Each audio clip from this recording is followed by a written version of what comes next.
Welcome to my week 2 review of my Dell XPS 9300. So 2 weeks with this machine now, constant use every day.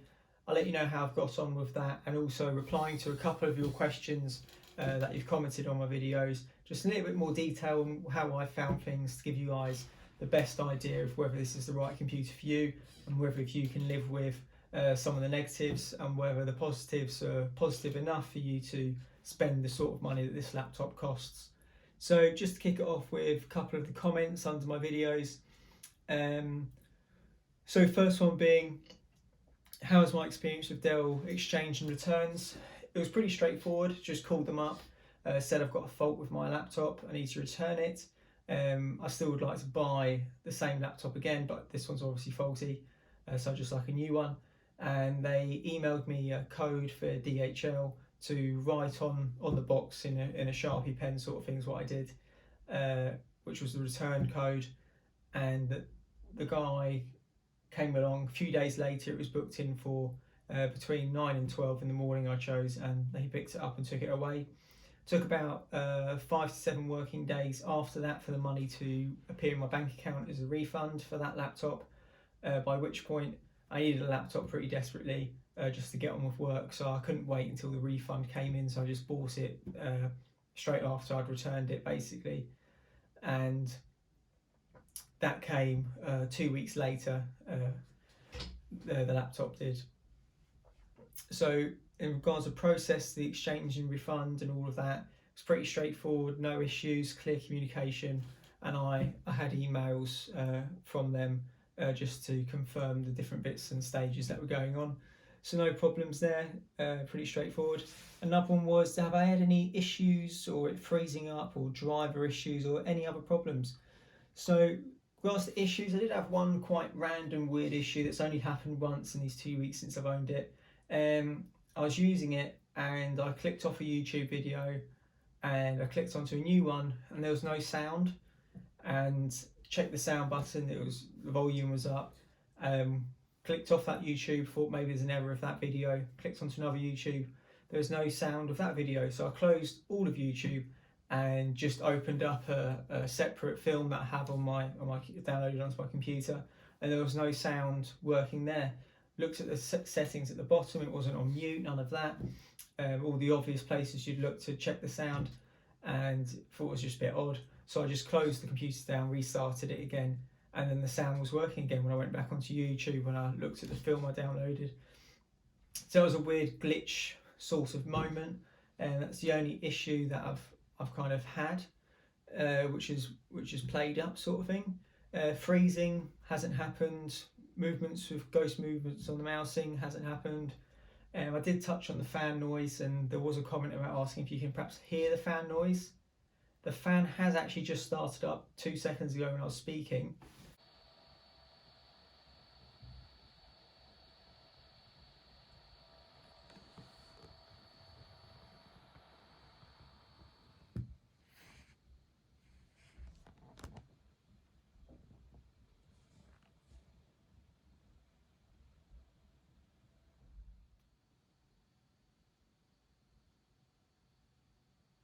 And that's an example of the fan noise. I wouldn't say that's the loudest it's been, that's like sort of a mid setting for sound. It's certainly not the loudest it's been. And just another thing, whilst it just reminded me, also talks about how you wouldn't be able to keep the palm rest and trackpad mouse smudge free essentially. So I'll just try and do a better job this time of showing you guys what it's actually like.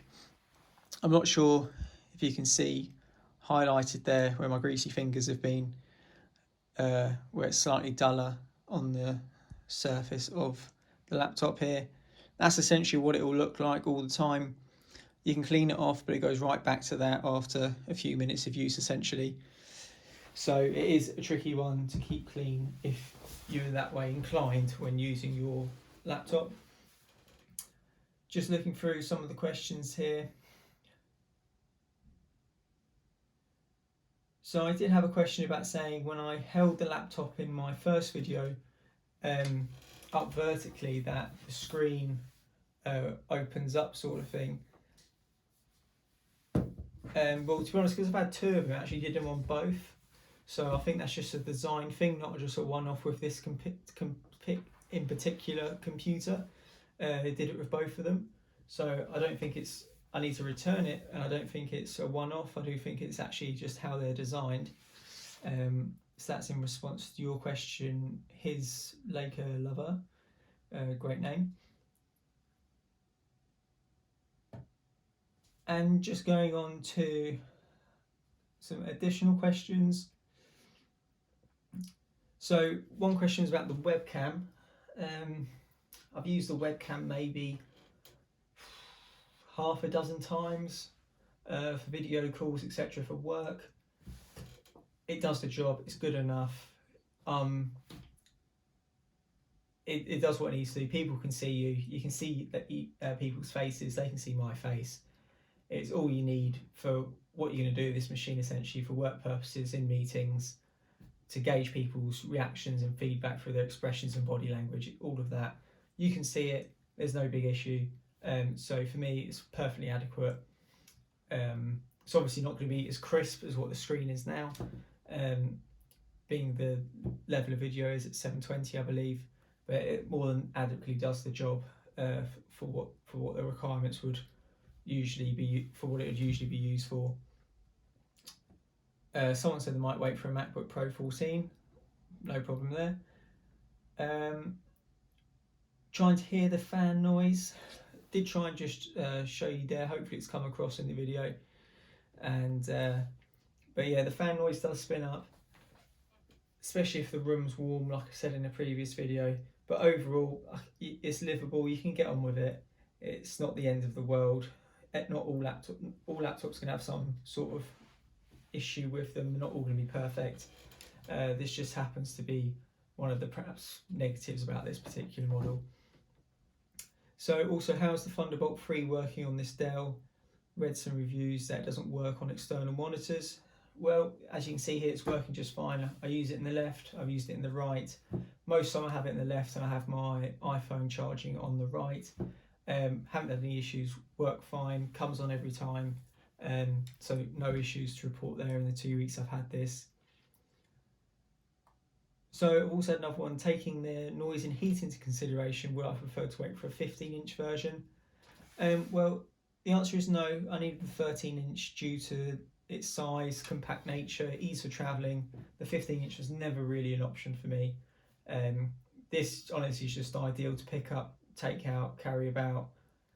Something I haven't touched on before is using it in the garden in direct sunlight, or a much lighter space when you're outdoors, say in a park or in your garden, for example, and being able to see the screen.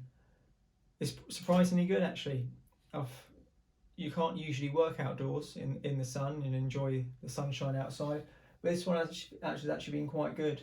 Obviously in direct sunlight, it's still not the best, but if you're just in the garden normally without sun glaring down into your screen, you can still work off it and see what is on your screen. So I was quite impressed about that, and something I was quite happy with. And another question was, does the touchscreen use more battery life than the non-touch? Well, the simple answer to that is I don't know, because I've only had the touchscreen, haven't had the non-touch. And logically thinking, you'd probably think it would.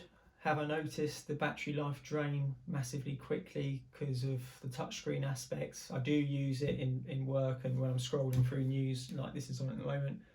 I haven't noticed that.